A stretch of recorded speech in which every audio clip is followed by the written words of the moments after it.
Welcome to Flashback Friday on Harvesting Wisdom. Today, we revisit a powerful moment from our archives that continues to inspire sustainable change. Let's journey back and rediscover the wisdom that shapes our future.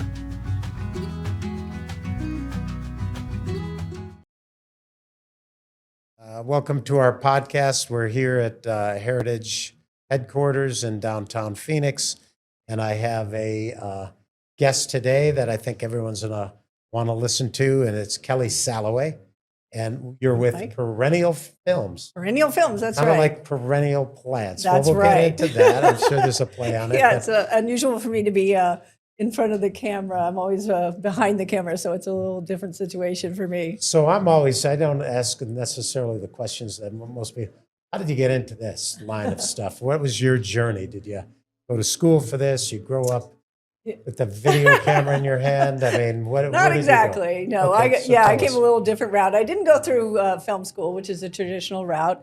And most of the people on our crew are film school graduates and who came for it for 3 years. And my background is as an event producer. So I was doing big, giant events. I used to work for the IndyCar series. Oh, wow. And I traveled everywhere with the IndyCar series and then did a lot of things with cars and motorcycles. And I of course, ended up where I'm at in documentary because I specialize in unscripted formats. So anything that's unscripted. Sounds like me. Yeah. So that could be documentaries and docuseries, reality, docu-docs, all this. And I actually did a docuseries in Phoenix with electric scooters. Oh, no kidding. Yeah. So your docu-series are about anything that's just interesting? It seems like you're in this sustainable space right now with the last that's two true. that you produced. Well, it right? is, you get there, however you get there eventually. But I've done lots of different projects, and some of those projects, it's different in unscripted and documentary. You're really looking at just what are great stories, what are great people to get, real things, real people, and I think that's what the storytelling is all about. But also why documentary is so compelling to people, and it is true stories. So I don't do narrative movies or sitcoms or things like that. So in my journey, I've done, I have a show on Discovery Plus and HBO Max right now that's about polygamous wives, in the FLDS up in Colorado City, Arizona. And like I said, I had one about electric scooters, and that's something that I came through. This whole sustainability journey has been going on a long, long time with me. And this was another producer I met through the Green Chamber of Commerce, and they were doing electric. And I thought, oh my gosh, that's, it's kind of a combined of things that I've done in the past with motorcycles or cars, but now we're looking at electric. And that was a great series and really fun. We've done with a company that I own, the commercial landscape company. We just transitioned to battery-operated maintenance equipment across the board. Great. Yeah. So, that's got solar trailers that charge batteries and all the equipment, but the lawnmowers, the weed eaters, the blowers, and everything else. And it's cool to see because, it's got environmental impact, but realistically, it pencils out. It's more cost effective. I don't have to change oil. I don't have to worry about gas mixes and that kind of thing. And it's quiet. So it's always nice when it's quiet. Right. You don't have somebody waking you up at 5 a.m. with a lawnmower. But so some of this stuff is pretty similar when we talk sustainability. We're talking about new models that are change models, right? But they have to actually work. Right. For people to people from, you can't just push on it saying, hey, we're trying to save gas or this, that, or the other thing. They actually have to be, have a reason to them, which is, part of the big story, right? So where did you grow up? Are you a traveler? No, I'm from Tucson, Arizona. You're from here? Native Arizona. Yes. No kidding. I didn't know that. But I've been everywhere. I lived in many exotic places like, Australia and Detroit. Detroit's exotic. Detroit's pretty exotic. Well, it's unique. When I worked with in motorsports.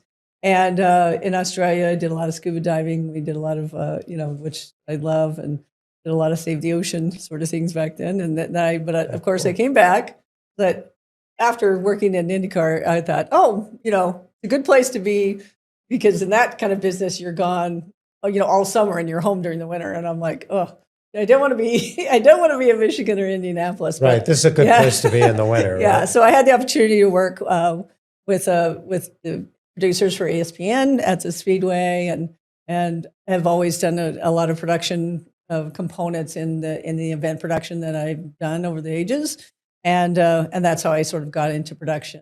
And that's how I met one of my business partners and the film partners that I'm working with today on Perennial Films. I met Michael Johnson, who is the director of our feature film, which is called Prairie Prophecy. I met him 20 years ago, and we always tried to work together. And then we finally got together on the current film that we're releasing this weekend, Prairie Prophecy. And that was about 2019 when we started this project. So these are not long documentaries either. Well, the beer movie's a whole other story that we can talk about. But the documentary Prairie Prophecy is about Wes Jackson, who was the founder of the Land Institute.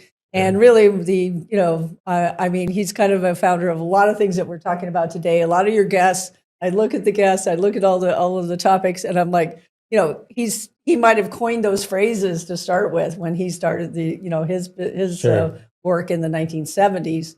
And so Prairie Prophecy is about his life, but it is also about natural systems agriculture and permaculture. Permaculture. That's what he kind of explained. Yeah, he's kind of, when we say natural systems, we're just saying, it's about emulating nature. What would nature do? And those are things that seem obvious maybe to us. And that is, polycultures instead of monoculture, and perennials instead of land annuals. management, the whole thing. What does a producer of a documentary do? What's the difference? Do you write it? Do you direct it? Do you act in it? What does a producer do? Producers, we're like. I always wondered, what's a producer? Producer? Isn't that the money person? Executive producers are known as the money people. So an executive producer, and in our case, we have about 4 executive producers, and they're the people that are responsible for the big picture, the overall, and that includes getting funding, which is always a tough part about making movies. Right. And then the producers are more like the hands on the ground. So like people that are on hands workers. So producing is like, we're like the party planners, I guess. But also, you think about an architect, or if you're building a house, that architect's kind of like the screenwriter, and the producer's definitely a general contractor. And so you're like the general contractor. You want to make sure that so you're hiring everybody, the people. So in some cases, the producers actually hire the directors, and but we hire the crew, and we do the logistics to get all those crew people out to wherever. But when I explain it to just anyone, I just say, well, my job is like getting a lot of people at this, all to the same place at the same time. It's not that easy. No. What do they say though? That if you can get all the cattle running in the same direction at the right time, they call that a stampede, right? And that's it. Yeah, because if they're not moving in the same place, when they were talking about herding cats, it's like producing like nailing jello to a tree. That's what we say. Sure. Okay, so the specific projects that you've done over the last few years, you said that the Prairie Prophecy actually started in COVID. Oh yeah, before COVID, it started long before. Michael Johnson and I and a lot of his crew, and that's all out of San Diego.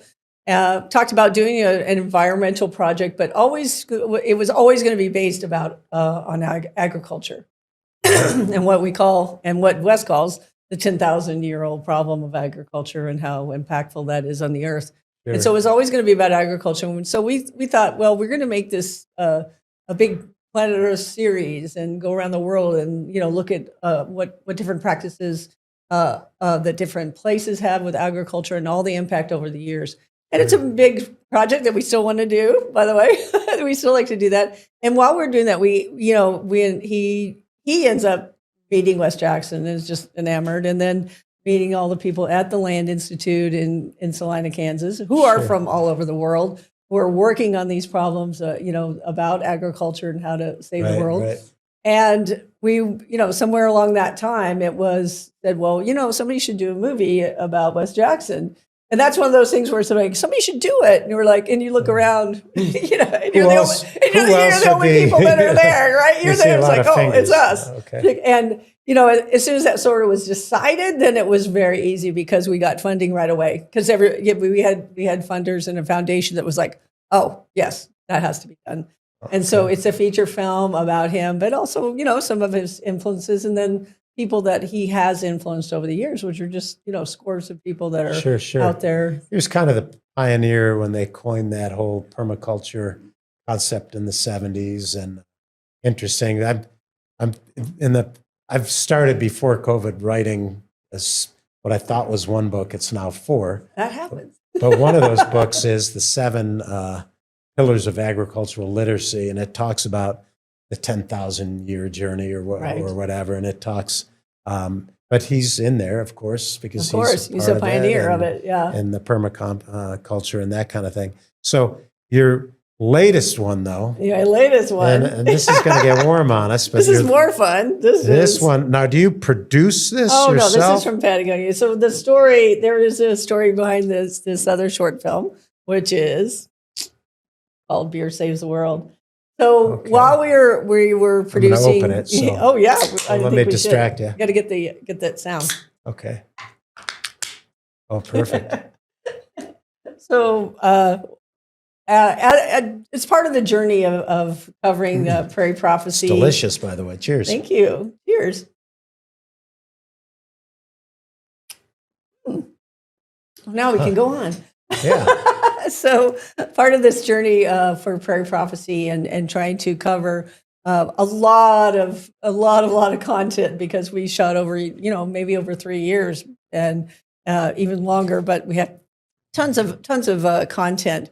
And in that, we had always intended to do what we call bonus content. And you see that on, with different movies, Kiss the Ground. You can go to their website and you see like they've done all these other movies and all these short movies that are supplement. They're part of the story. Shooting, And so we had always thought, well, we definitely want this movie to live on, later, in later years, and people could go and see, that the thing about Kernza is so interesting, but there's only a few minutes about that in this feature, because you never have time to put everything in there, right? Your focus has to be focused, right? Right. So we said, well, we did have a plan that we would do a short film, about Kernza because it's so unique, and that is a perennial grain that was, we'll say, it's naturally occurring. It's out on the prairie and is something that we'll say. And is Wes actually growing that? And that's where you saw it? We saw it at the Land Institute. It's the first time that we saw these massive root systems and the poster, and then we saw them growing it.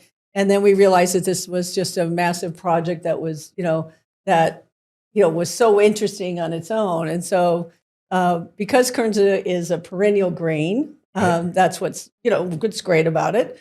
And it's a naturally occurring grass, so it's just the same as wheat would be growing on the prairie. It is a wheat grass, it's a wheat grass, right? Technically, yeah. But because it's a perennial instead of an annual, then it keeps growing every year. And so what you do is you can cut off the top, and on that top you can take that grain and you can make the same things that you do, with wheat. So you can make bread or pasta. So how does the bread? I've grown a lot of alternative wheat brands, right. Here we have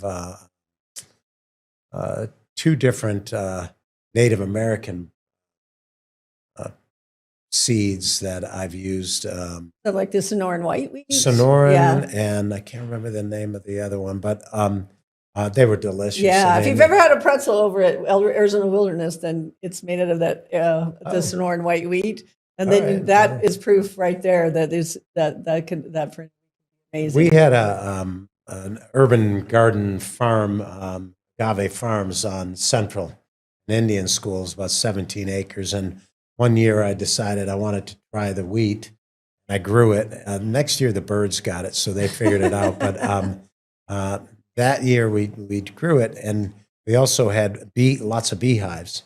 So we blended that with the honey and that was an amazing bread. It was so crunchy. It was like, that's all I needed to eat. That was like a full meal. With Kernza, they've just been they have developed it at the Land Institute.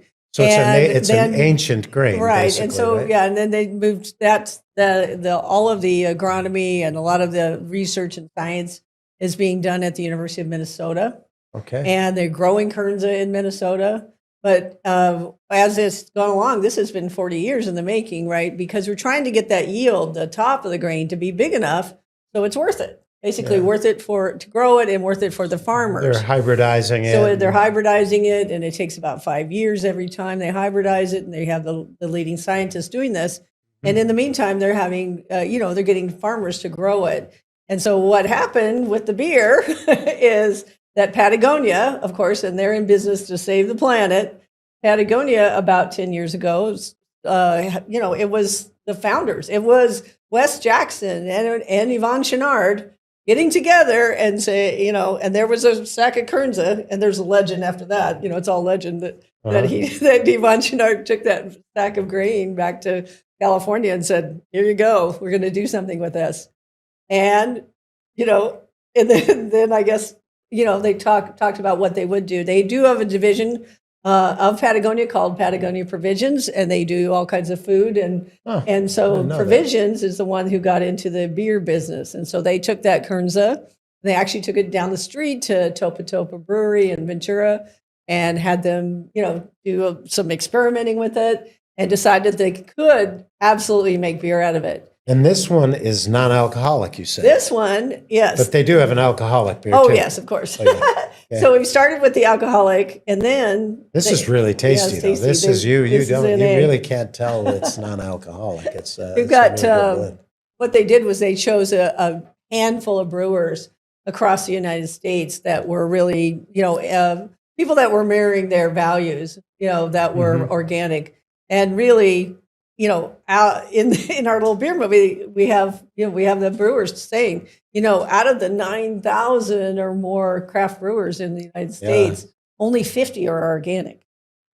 So brewing completely organic. And one of those is Arizona Wilderness here in Gilbert and Phoenix. Okay. And so they went to these different spots, Topa Topa, a place, in Vermont, one place in, a couple places in Oregon.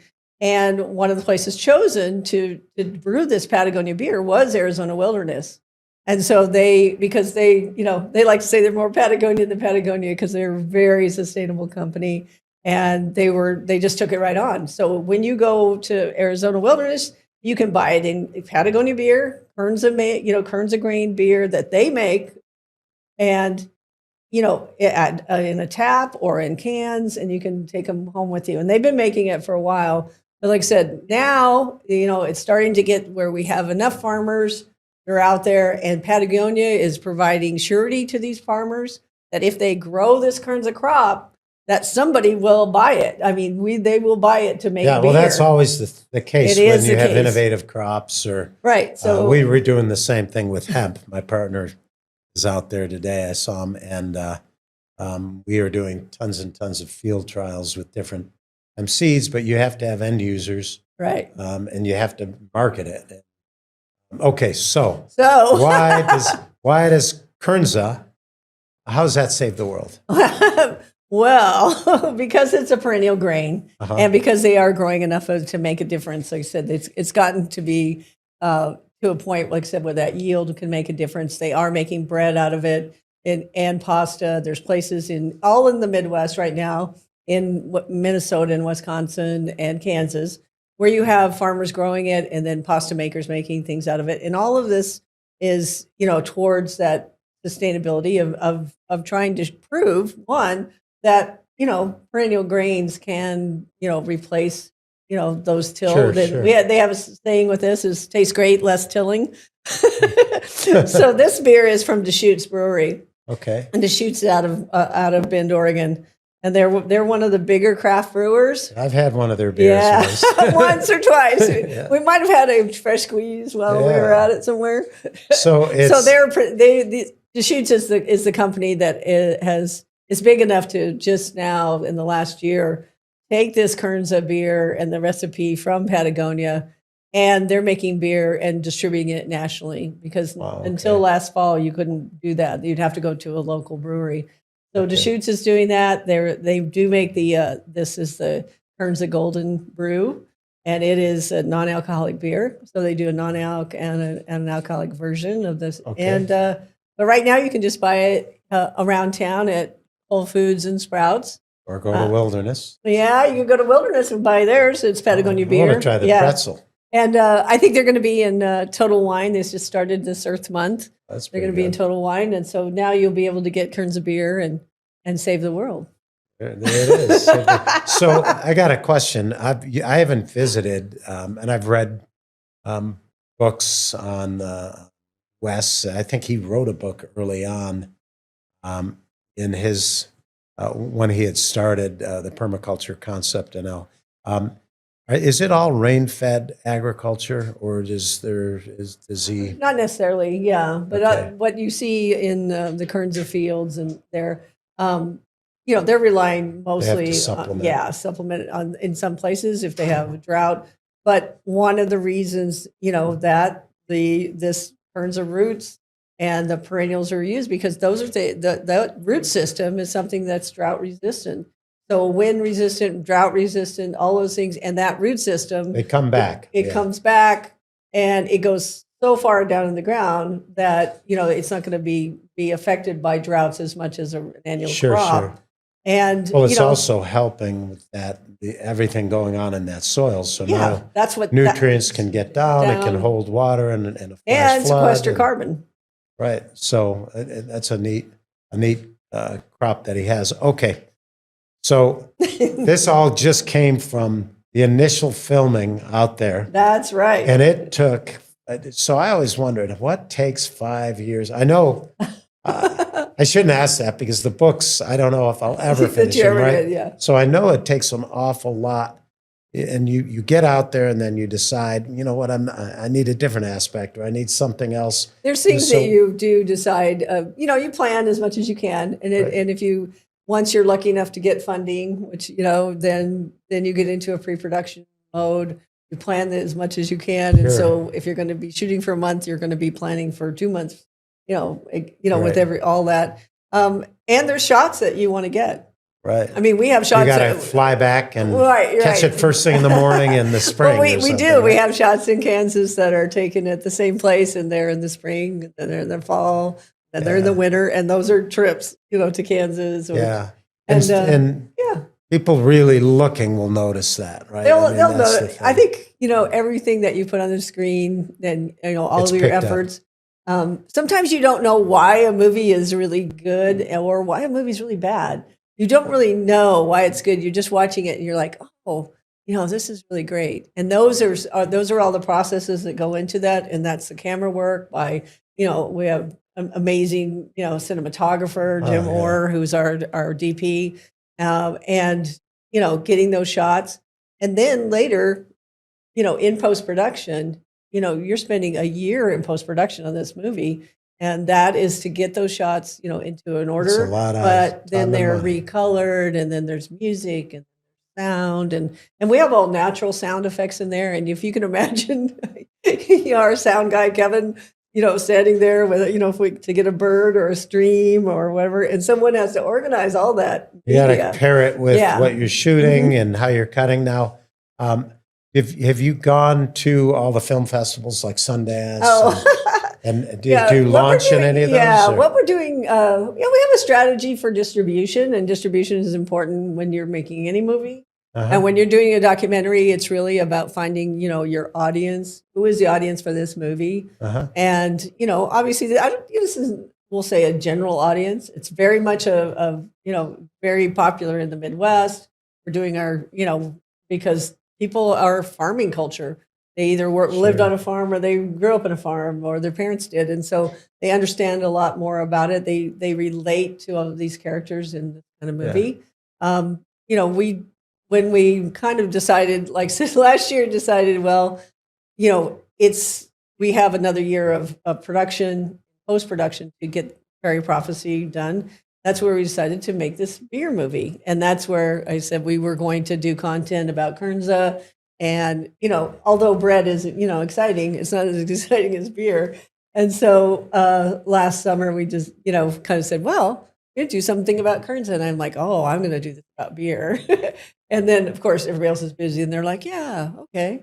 And so as soon as we started making this short film about beer, really started getting some attention because we started at Arizona Wilderness. And that's, because I had met Jonathan Buford, and I met him at Common Ground at a screening that was here in town. Yeah. And he was on the panel. And I was like, oh my gosh, that guy is amazing. And he should be in a movie.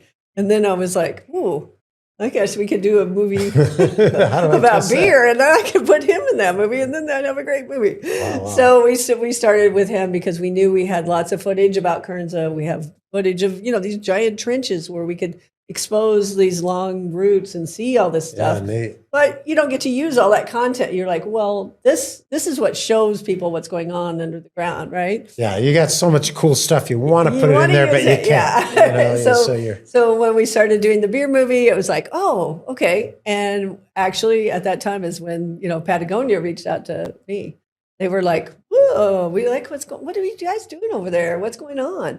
I said, well, we're making this movie. It's called Beer Saves the World. And it's all about the, sustainable practices in brewing, but it's about Kernza.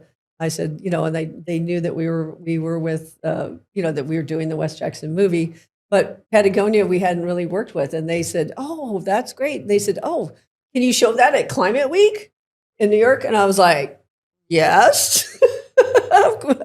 We hadn't made the movie yet, but I was like, yes, yes, we can. What year? Yeah, was that this next month? Right. So they invited us. So Patagonia and Patagonia Provisions in particular invited us to go to Climate Week. And so this short movie that we have, a 10-minute movie, actually premiered at Climate Week in New York. And there's our panel of our little 10-minute movie, and it's the CEO of Deschutes, Peter Skierbeck, it's Paul Lightfoot, who's the director of Patagonia Provisions. We have the CEO of Whole Foods and, the president of the Land Institute. All those people would be, of course, there.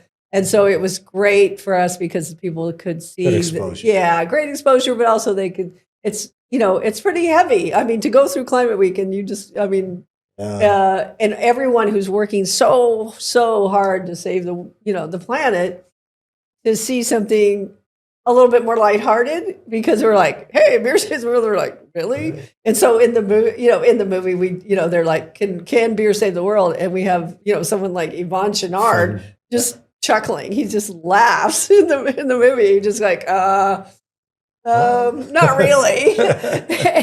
and then Paul Lightfoot saying, he's like, not on its own. We have to get, fossil fuels out of our food system. There's so many different approaches. There's lots of approaches and lots of people that get an opportunity to, to weigh in on a pretty heavy subject, but, while they have a beer in their hand, it's pretty fun. Yeah, it's a better way to do it. Everything's better with the beer. Interesting, because Joe and I started the climate resilience group here in Arizona. So we're the Arizona branch. Now you're going to have to join. I have to join. Exactly. But it's interesting. We have, with urban farming education, we have a education platform that's STEM related from preschool all the way through high school. And one of the things we want to be able to do is take climate and make that part of the feature of the program. So understanding the environment and ecosystems and what we're doing to the planet and how to come up with solutions. But I mean, what you're talking about is one little solution that's drinkable and enjoyable, but there's a lot of them out there, and it takes everyone's effort. And, so it'll be interesting to see. We're working now with Greenlight Solutions, and they want to do a documentary. I've never tell them to call me. Yeah, I've never done these documentary things, but it sounds laborious and it's not as it's a lot more fun to watch them when they're on TV. yeah, I'll bet. Yeah, and I love documentaries. Yeah, That's, and you know, it's kind of a golden age for docs right now, and it's a great business to be in because people do love documentaries. They want to see real They want to content, see something real authentic, people, right? Something authentic. And we have so many ways to get content now that it's, that any day or night, you can put on Netflix. They have an entire library of documentaries. And I think, everybody's like, why are they so popular? I'm like, well, one thing is I think they're better. I think they're better than they used to be because of, they just, you tell a story now. But also technology is, is also better. And so you're not getting a lot of talking heads and things. You've got people with, you've got drones and, remote cameras and all kinds of time lapse and lots of technology that really helps. Didn't exist before. Yeah, it didn't exist. And so you're not getting the after school special. You're getting a feature film motion picture. And so one of the reasons is they're better. And then they're, like I said, they're accessible. And then people, who want to make documentaries, whether it's, environmental or it's social justice, it is accessible. Things that are having a hard time nowadays.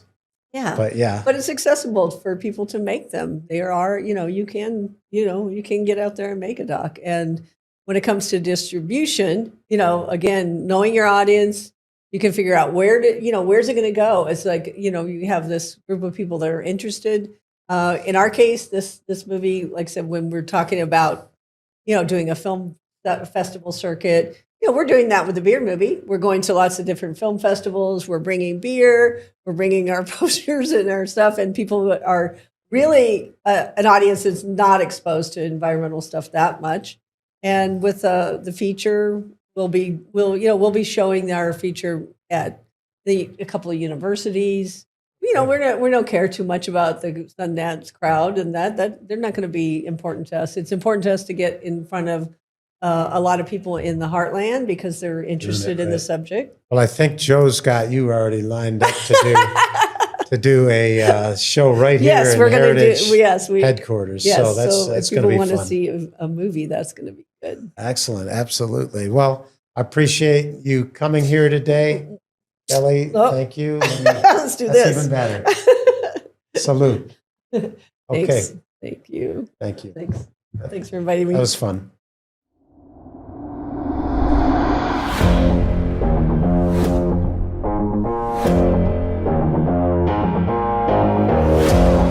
The modern era is a very problematic era for planet Earth.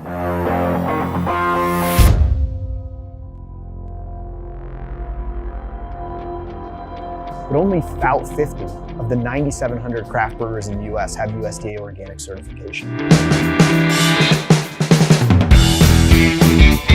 What did you say the plant was one more time? Kernza plant. Kernza.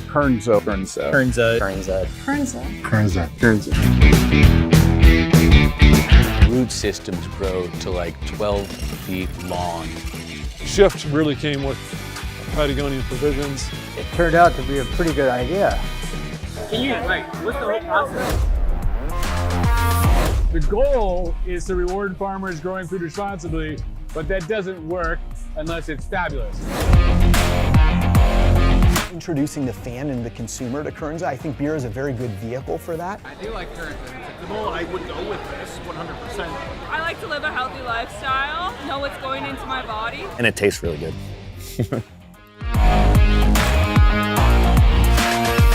Now you don't see it and go, that's going to save planet Earth.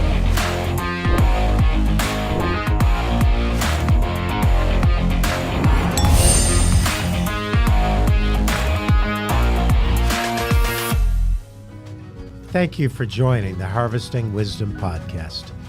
Click subscribe and like for ongoing insightful conversations.